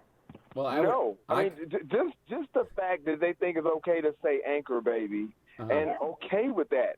And then he said, give me, and then, when he was in that circle reporting, he was like, well, give me something else to say. Yeah. And I like that Hillary Clinton tweeted out, how about child? How about American? Right. I mean, seriously. I mean, how about American? I mean, if you want to, if you want something else, that's what they're trying to undo. They can't. How about American citizen? They can't say that because that's what they're trying to undo. And specifically, I think you're absolutely right about Sarah Palin. I regard her as the gateway dumb. Like she's like she got them started on this level of stupid. You know what I mean? Like this is the small toke of idiocy that they took under Sarah Palin, because they were never going to vote for her. That was, the sexism of the Republican Party can always be counted on to capsize anyone like Sarah Palin, because she had a 20% electability rating and a 70% favorability rating. We love her. We're not going to vote for her because she's a woman. That's it. That was it. And now they've got Trump is running as a male Sarah Palin. Right. Favorite book's the Bible. And then the weirdest thing, the weirdest thing is, I thought that the 2012, I thought that clown show, that clown car, was just amazing. I sat on pins and needles for those Republican debates during their primary season, and it's even worse. Well, worse for them, better for us, better for people who people who's running for to govern the country actually want to govern. So it's better for us, and it's worse for them. I didn't think it could get any worse than 2012. I really didn't think it could get any worse than 2012. This is what they wanted to avoid. It has. Yeah, I had that moment in 2004. I was like, I don't really understand why people think Bush is winning these debates, and we seem to, 10 years later, we're still doing that. I mean, as much as I understand that politics, the sport is bad for the country, I am enjoying the debates. I will be live tweeting every debate like it's my job, because I can't get enough of it. It's awful, but I can't look away. Well, the thing with, with 2004, that was, you didn't want to change horses midstream. Right with him. Right. Yeah, but I've noticed that he even have people that would be considered a quote-unquote anchor baby, going for this thing. Ted Cruz, I don't know if you saw this or not. Bobby Jindal. Donald show, I think Thursday. They pulled out a videotape of him saying that it's the law. The 14th Amendment should stay. He don't think it should be right. Think it would be detrimental to his party to be trying to. This was in 2011, and now he's trying to get Donald Trump's voter once he figures that Donald Trump drops out. He's all for it. I mean, he's totally for something that he was totally 100% against, knowing that it's bad for the party. But in order to get those votes in the primaries, I guess he's willing to sacrifice the presidency. And I'm going to say one more thing before I go, guys. Yeah. Even though this is good for us right now as far as people who have liberal politics and progressive politics, I think that it's going to be, we really need to stand guard in the years to come, because what's going to happen, and it already started with President Obama, is that they're going to try and delegitimize the presidency, because there's no damn way. When I guess the Hispanic and population and the black population in America makes up roughly anywhere between 26 to maybe 28, 29% of the population. And when you're starting at a 27, 28%, whatever, right around that deficit running for presidency, you can't win. So what they're going to try and do now is delegitimize the presidency of the United States, because they're not going to be able to get it. Nobody can have it. They're going to have a really burn this damn house down mentality. So we must stand guard for that. Y'all have a wonderful weekend. Thanks. You do the same. Thanks, Carl. Always Thank great. you. Drop the mic, sir. Drop the mic. Seriously. Right on. Yeah. Just like every we're, call. We're right up against this break. Katie, like, so wonderful to have you on, and I'm so excited about your show again on Netroots Radio starting September 5th, the Katie Speak Show. I've yet to be asked to be a guest, but I'm sure at some point I will manipulate my way onto the air. But I'm so excited for you, and I think you're a much-needed voice, and I've always thought so, and that's why I asked you on in the first place on this show a long time ago. And it's with great pride that we announced that. The Katie Speak Show, Netroots Nation, starting September 5th. Everybody check it out. Thanks for calling in and being with us today, and I'm sure we will revisit many of these issues in the coming weeks. Awesome. Just awesome. All right, talk to you soon, guys. Thank you so much. Okay, we're going to take a break. Back right after this with more of your calls, 773-763-9278, and, of course, the happy ending. And why, John? Why is that? Oh, well done. Okay, good. That's great. That's all I need. We'll be back right after this. What's going on? We've got to stop it. We're going to build a wall. When I look into your big blue eyes, I start to shiver and shake. I get a strange sensation. When you walk by me, strut around, you make me crazy. I get no relaxation. Talk to me, talk to me. See, I think that's music to come back in on, Johnny. That's just me, though.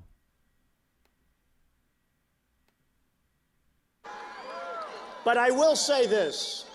The media is very dishonest, but there is a certain group that are fantastic people. And every once in a while I'll get an honest story, and I love it. I cherish those stories. They're not often, but they cherish those stories. But we have, you have to understand, and they've really started treating me much better. Don't forget, when I first ran, I said, you know, it's amazing. Went to a great school, excellent student, smart guy. My uncle was a professor at MIT. He was a smart guy. You know, good, smart guy, right? Good family. Do we believe in the gene thing? I mean, I do, right? You know, I do. Like they used to say, Secretariat doesn't produce slow horses. Actually, Secretariat wasn't one of the best, if you want to know the truth. But in theory, that's true. But then I went out, I made built a tremendous fortune and great company. I did The Art of the Deal and many books that were bestsellers. The Art of the Deal was one of the biggest selling, maybe the biggest selling business book of all time. I did The Apprentice. We love The Apprentice. Tremendous. NBC hates me. You know, NBC hates me because they renewed The Apprentice. And I said, excuse me, I'm not doing it. I'm running for president. I'm going to make the country great again. They actually came up to my office, and the top people, great people from NBC, and they said, please, please run. And I said, I'm not running. I mean, I'm not running. They said, we already renewed the show. They had sold most of the advertising. They renewed the show. I said, I'm going to run, and I'm going to make our country great. We're going to do something that's special. We're going to do something that's special. I'm hired. You're hired. So I look at the landscape of our country. I look at where we're going. I look at where we've been. We've had a horrible number of years. Oh, my God. It's just... We've had a horrible number of years.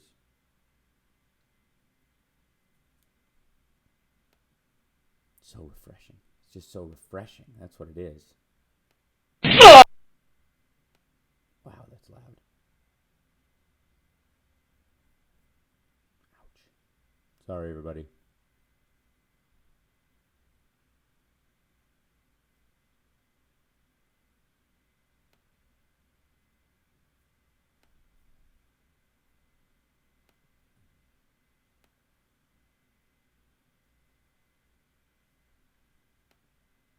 Almost, other than the first week. That was a rough week. They were hitting. But the press, which is, by the way, largely very dishonest, I have to say this. The political media, I actually think that the political media is less popular than Congress. Can you believe it? And Congress is almost Congress has almost no rating. 20 And 20, I'm sorry. It's okay. I'm just listening to this nonsense and enjoying myself. It's okay.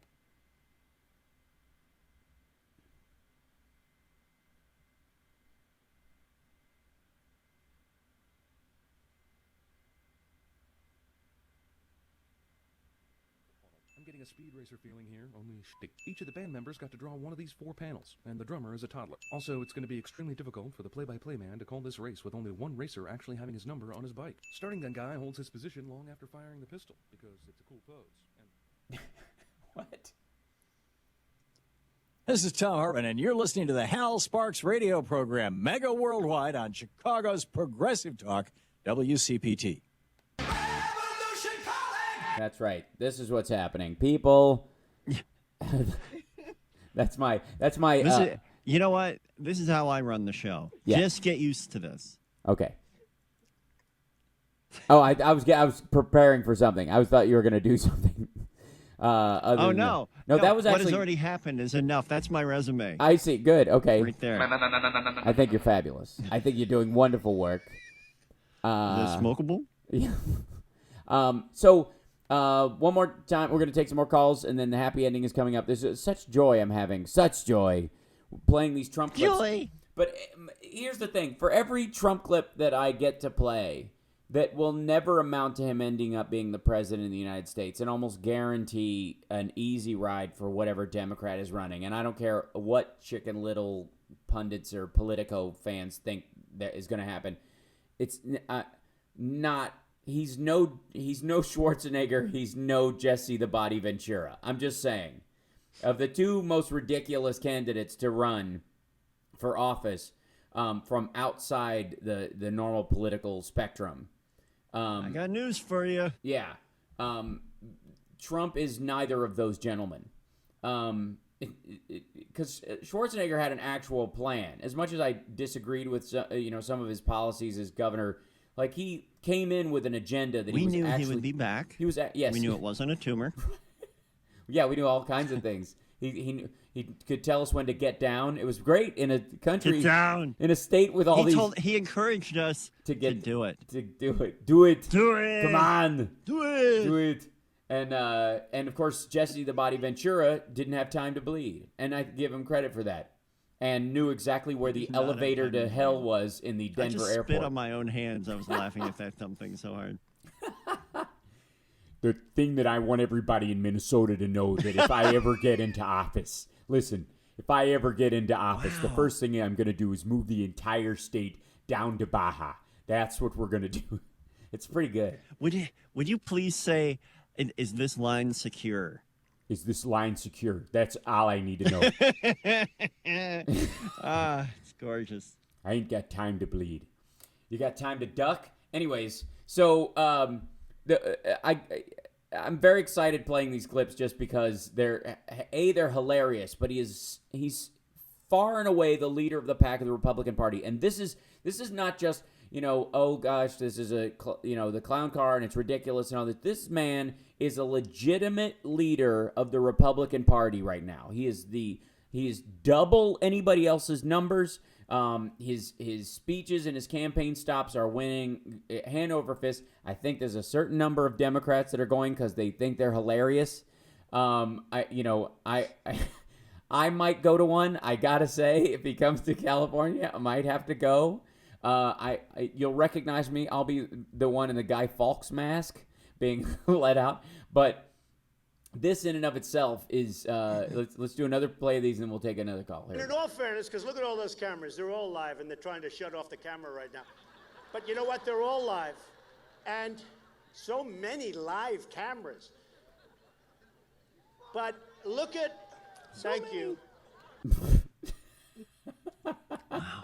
Nothing was said. Live camera. Nothing was said. I can't find anywhere anything is being said. Anything. So many live cameras. Nothing. We get nothing. Do it.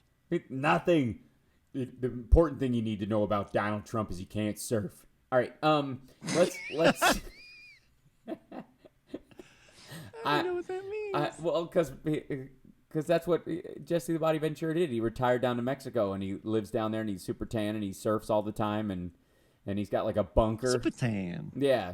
Do we have any other callers? Let me take Robert, yeah. Robert from Florida, please save us because I will gladly go down this rabbit hole with Hal and with no regard for we will any stay current there. events. Yeah. And that's how she wrote. Go ahead. All right, Robert in Florida. Are you there? Hey, I am here. Hey, Right on. Sparkplug, you are the light. You are the light of my life. Oh, thanks. Listen, right on. Well, I just might say it. I don't want to. All right, whatever.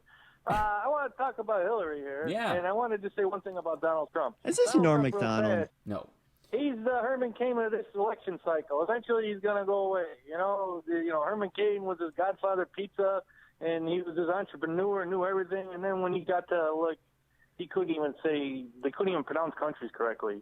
And I think that's you're going to find the same with Donald Trump. Is that eventually America is going to catch on to this idiocy, and they're just going to let him go. I don't know because he's paying for his own campaign. The reason Herman Cain dropped out was because his gaffes. People drop out because they don't have money, and because he'd sexually harassed all these women, and there was a much bigger scandal around Herman Cain. Can't lose. Listen. Donald Trump's ego cannot lose. He can never lose. So once he sees that he's losing, he's going to figure out a way to get out and blame somebody else for his loss. It's an interesting theory, but I don't know. I don't think that. I think he's got such a denial ability. Yeah. I got about Hillary, though. Hillary needs to get comfortable in her own shoes. Mm-hmm. I called last week another show, and I said, she walks like and talks like she's got wet socks on. The reality is she's got to love that camera. She's got to love. Got to love Fox News. She's got to pout it out. Give me all you got. She's got to go to Fox News, bang on their door, and say, "Put me on live. Let's go. You got questions, I got answers. Capiche?" And until she conveys that she believes what she says, people are going to start looking at other options. And, all right, this is a good this option. is Donald Trump. No, Donald, thank you for calling. They're not going to talk to Donald Trump. They're going to go to Bernie or anything. I'm not leaving my core convictions for a mean doing like Donald Trump. There's no way. Never forget about it. The whole Republican credo. Yeah. It's nothing. It's hate. It's bait. I'm not a hateful guy. No, I understand what you're. We need more cartoon characters calling. Totally, we have more than any other show. But here's the thing: I disagree with you about Trump because he's self-funded and he doesn't care what other people's opinions are. And Herman Cain came down because he lost donors largely because the sexual scandal that he had. And Trump is his wives are going to come out and say he's an awful human being, and it's not going to affect his writing checks to his own campaign. It just isn't. He's in it as long as he wants to stay in it, and he's not going to, even if he starts losing, he'll just blame them for messing with him. He threatened them at this debate. Now, the Hillary thing, I think you're right, and I think the fascinating thing was the best thing that she's done so far is her speech at the Urban League. And I thought she was personable and presidential at the same time, because the thing that she's fighting, she can't be the candidate you want to have a beer with because she's a grandmother. And there's an element of everybody else has that to go on. You know what's ultimately going to help seal her against Bernie in some areas, and this is so weird, but it's true, is age. She's younger than Bernie is. Bernie will be the oldest president ever if he's elected. And that will have an effect on it. He's spry and great. Kids at the show, though. They're there. I get it. The one last thing before I go. Yeah. One last thing. I just found out that according to Donald Trump, I'm an anchor baby. I didn't know after 45 years of walking. Yeah, living in America, being born here, I figured, I got to get my luggage together and get out. Yeah, that's right. That's what he wants. Yeah. I don't know what your parents were thinking. They're probably anchor babies too, and their parents were probably anchor babies, and I bet their parents were anchor babies before that. And then they told two friends. You come from a whole line of anchor babies. It's disgusting. We'll be back right after this with a happy ending. It's the House Parks Radio program, Mega Worldwide on WCPT Radio, Chicago's Progressive Talk. They're without our protection. Even Germany's a power. Who has a Mercedes-Benz? Anybody? Oh my God. A lot of people. They're a power. They pay us nothing. We defend the whole world. All you have to do, and we want to be nice. Somebody said, "Oh, that's like the mafia defense." I said, "Don't worry about it, okay? The mafia's not so stupid, all right?" They said, "That's terrible to ask for money." No, they said it. They said, "That's terrible. How could..." It's terrible. Oh, my God. That's just the gift that keeps on giving. I don't. Yeah. That's just amazing.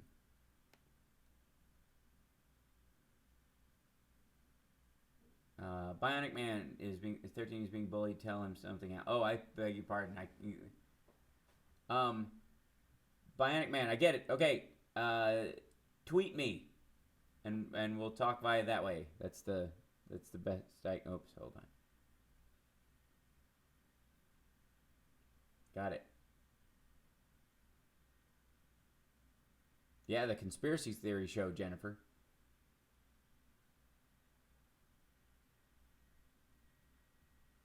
It was great.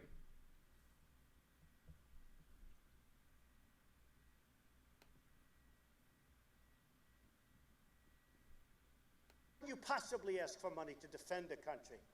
I mean, tell me, how crazy are we? So now we're sending our ships, we're sending our everything. We got, I'll tell you what, those 28,000 troops that we have right now on the border between North and South Korea, that's dangerous territory. They're in harm's way. They're in harm's way. And we get nothing. We get nothing. Just a secure peace.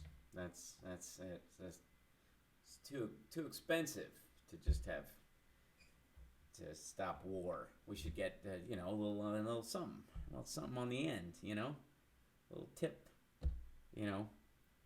15%. That's all I'm asking of whatever you make as a country. If our troops are keeping people away from you.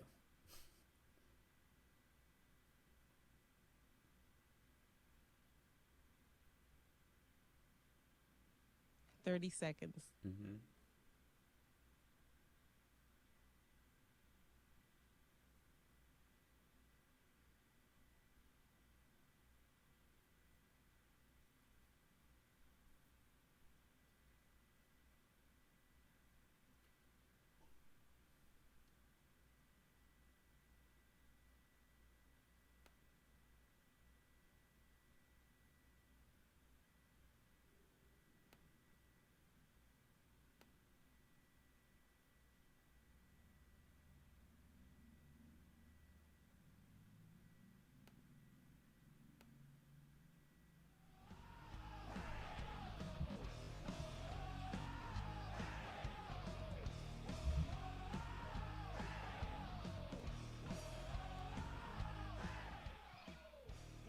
Welcome back to the Hal Sparks radio program, Mega Worldwide. It's now time for the happy ending.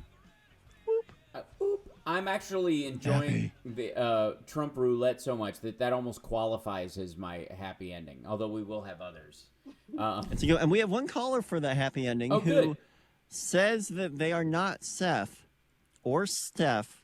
They are Seph. S-E-P-H. Okay, all right. Seth. Excellent. Apparently you're...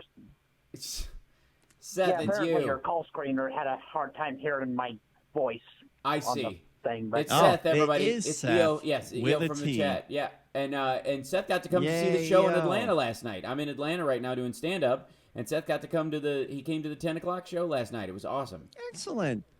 Did you sneak in or did you actually pay? He paid, bought a ticket. Tickets weren't actually that expensive, like $25. Yeah. See, I'm reasonable. That's cheap entertainment anywhere. Yeah, But bargain anyway, at any the happy price. ending is, the happy ending was that, I tell people on my social network, I tell people that I consider you my not formally shaking hands with yet friend, but after shaking hands with you last night, I'm proud to say that I think you and I have moved to the friendship level. Well, Am I that's right? lovely. Thank you, Seth. That's great. Hal, I have dialed 9-1. You just let me know when you need me to pull the trigger. No, I'm not going to stalk him, Johnny. Relax. Just saying, I'm looking out for my buddy. Hal won't shake my hand, and I've known him since we were 16 years old. Okay, but let's be really clear. That's because you have giant, creepy, alien facehugger hands. That has nothing to do with your personality. The suction cups actually add to the sensation. Make the noises. Make the noise with your delight. hand. Do it right up to the microphone. Yeah. One more thing before I go, Hal. If you hadn't done anything for lunch, I was going to invite you at a place over in Marietta if you wanted Don't do it, anything. Hal. Well, thank you. Oh, come on, Johnny. This is my happy ending. I have a fun time making just Seth messing get with upset Seth. with me. Don't take it too seriously, Seth. No, seriously, Seth, I'm just having fun. I appreciate the offer. We'll have to see about that because I'm fasting right now, so I'm not eating currently. Oh wow. Yeah. But Hal is a gracious host and guest. Mm-hmm. There's a place out in Marietta. I'll tweet you the address if you want. That's great. Please do. See? Awesome. I'm already nervous. It's all right. Now I consider that part of the happy ending. Thank you. Thanks, Seth. It was great to finally meet you. It's very cool. You know, we have a lot of wonderful people in the chat. Like, how do you not talk like Donald Trump after a while? Addictive. It is addictive. It's like, you know, because they're a good competitor. I mean, they yeah. compete with us. They take our trade. We lose a fortune with them. We lose a fortune with China. We defend Japan. You know, we have an agreement with Japan where if somebody attacks Japan, we have to come to their rescue. But if we get attacked, Japan doesn't have to help us. Do you think? They don't have an army, you jerk. That's part of the unconditional surrender. We made them get rid of their army. They said part of the whole deal. Right. We got rid of their entire military. We said, all right, you guys obviously do not know how to handle an army. It's a lot of responsibility. That's amazing. Like, I was not expecting that to be like the key crap point of that whole thing. And by the way, thanks Seth for the call too. I think yes, thank you, Seth. Yeah. One of my happy endings is Bernie Sanders, who we love dearly, is going to introduce legislation in September to abolish private prisons as soon as Congress reconvenes. Yay! Yeah.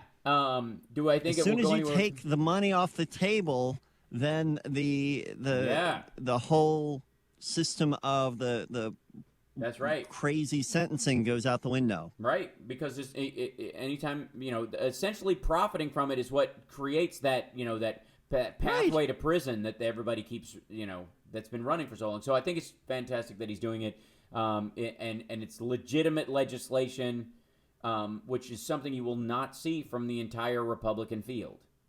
That's the great thing about it. I mean, it is it's just why we love Bernie, quite frankly. My favorite, I think I'm enjoying the Trump thing so much, but my girlfriend sent me an article from Rolling Stone about Cyndi Lauper opening a 30-bed housing facility for homeless LGBT youth in Manhattan. Wow. And she done that, I guess she did that a while back, and it is now like a fully functioning place. She started this project back in 2011, and it's now a legit facility that's helping a lot of people. And Cyndi Lauper, she came on, I feel like I'm talking like Trump right now. It's terrible. It's awful. So she came on this thing. She did this Let me thing. tell you, I can't wait to tell you about this thing she came on. All right, I do. All right. I have a show. You love the show. The show.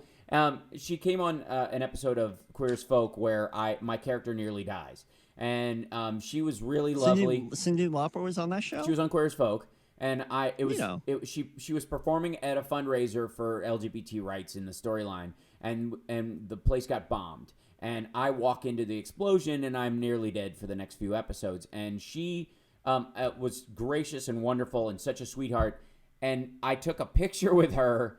And the only time I could get to take a picture with her was after I had been blown up. And so the one picture I have with me and Cyndi Lauper, she is so pristine white. She looks like an angel, and I look like tandoori chicken. I'm caramelized because they have blown me up. It's me on the gurney. So have you seen the previews for the Deadpool movie yet? No, but that's not far off. Yeah, I've seen the pictures. Well, it's where T.J. Miller is trying to describe what Deadpool looks like without his mask on, and he says, "You look like an avocado had sex with an older avocado." That's brilliant. The movie is. I just cannot wait for Deadpool. I'm very excited about it as well. Here's my main happy ending of the debate itself. Kicked off something for the political season that we've really not had for, you know, in any major way. There was a little bit of it 2 years ago, but 4 years ago it was riding high, and now it's back again, and I'm so excited. You're not doing your Trump right now. No, I'm trying not to. All right. Bad lip reading is back. I'm so glad they're back. And they did the debate, and it's gorgeous. I think Ben Carson is my favorite. The voice they use for Ted Cruz is epic. I know, and it's so yes. Yes. And like the Rand Paul fight with Chris Christie, which was great anyways, is even better when nonsense. Yeah, it didn't need a treatment of different verbiage, but it works. works absolutely. And Trump basically sleeping through half of their answers because he kept closing. And Carson never gets around to answering any of the questions. He's doing a jigsaw puzzle on the podium. Hold on, let's listen to it. Let's listen. Here's a touch. Be ready to dump. I think it's profane. I know. Governor Mike Huckabee, how was your summer? It was dope. Like your pretty gelled head. Oh, thank you. I'm getting it permed. Hey, all you freaks are bozos, but who's this Mindy? Oh, an old friend, actually. She's great. Okay, you have to be joking. She pooped on the treadmill. Okay, that's all I can play.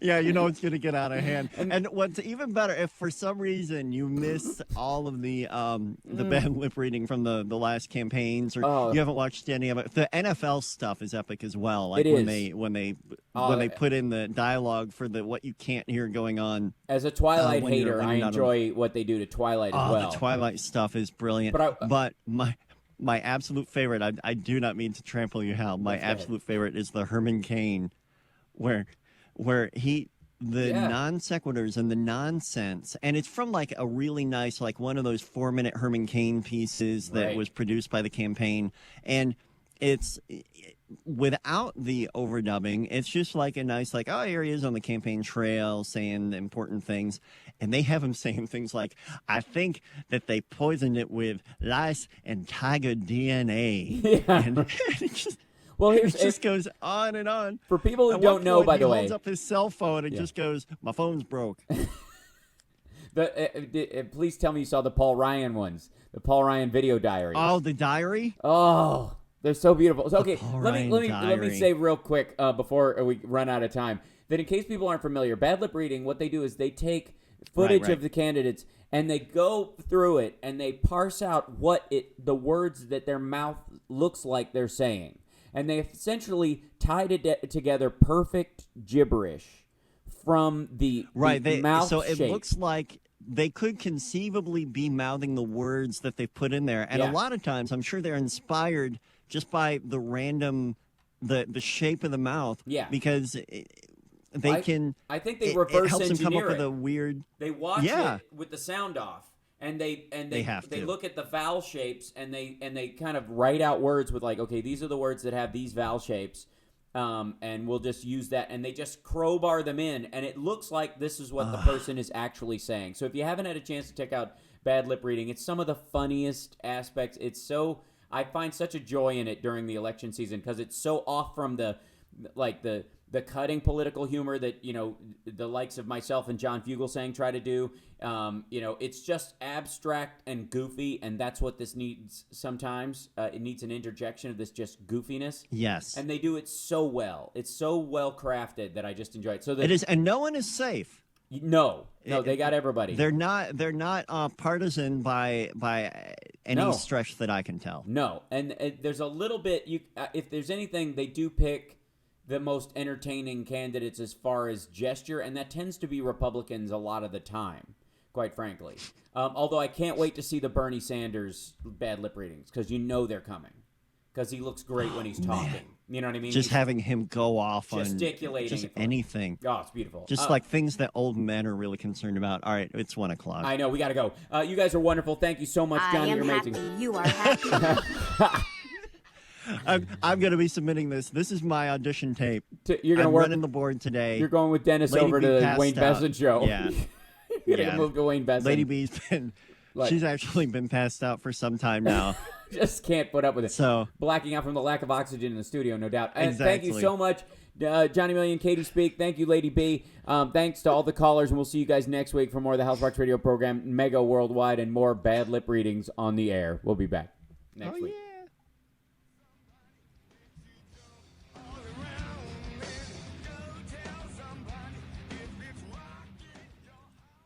Oh, for Three American contractors were killed in a suicide bombing in Afghanistan. The Taliban denied carrying out the attack. However, they have stepped up their assaults on Afghan security forces since U.S. and NATO troops ended their combat mission in Afghanistan last year. Yesterday's big sell-off on Wall Street was in part due to a drop in oil prices. That eventually should lead to lower gas prices. Patrick DeHaan at GasBuddy.com talked about when that could happen. Today we have about 500 stations across the country under $2 a gallon. Okay, everybody in the chat room, stick with you for another minute. Hi, Bionic Man. Awesome to have you on here. I understand you're having issues. Tweet me, and we'll talk via that way. It'll be the easiest thing. And I want to thank you guys for being with us all day. Is it staggering? I can't tell. No, okay, I can't. The YouTube in this hotel seems to be a little staggery, so I apologize. And a lot of times while the show's running, I have to go and catch up on the feed. So. Yeah, that's a good idea, Carrie. Creating a Twitter account with a Gmail account that's only attached to that Twitter account since you use your screen name. It's a great idea. Deadpool was my happy ending. That's great.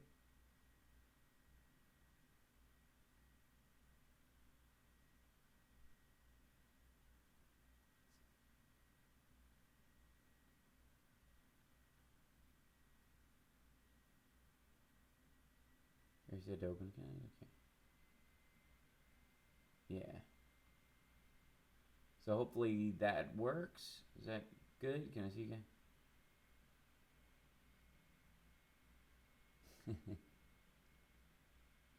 Well, you no longer, by the way, you can now private message people without following them, just so you know. It's not, you can actually do that. Thank you, Julie. I try. Let's see. I don't know, Bison. We'll figure it out. We'll work it out, and we'll give him all the help he needs and do the best we can. How do I DM you something? There's a little, like, it looks like a little speak box with a plus sign in it, and you can do it that way. And then, of course, the Facebook page has a messaging thing on there as well if you're on Facebook. So, got to run, guys, and I will talk to you guys soon. I got a show to do tonight, and be well, and we'll talk to you soon. Take care. Thanks, and we'll see you next time, everybody. Bye-bye. Bye. See you next time. Oh, that's good stuff. All right. See ya.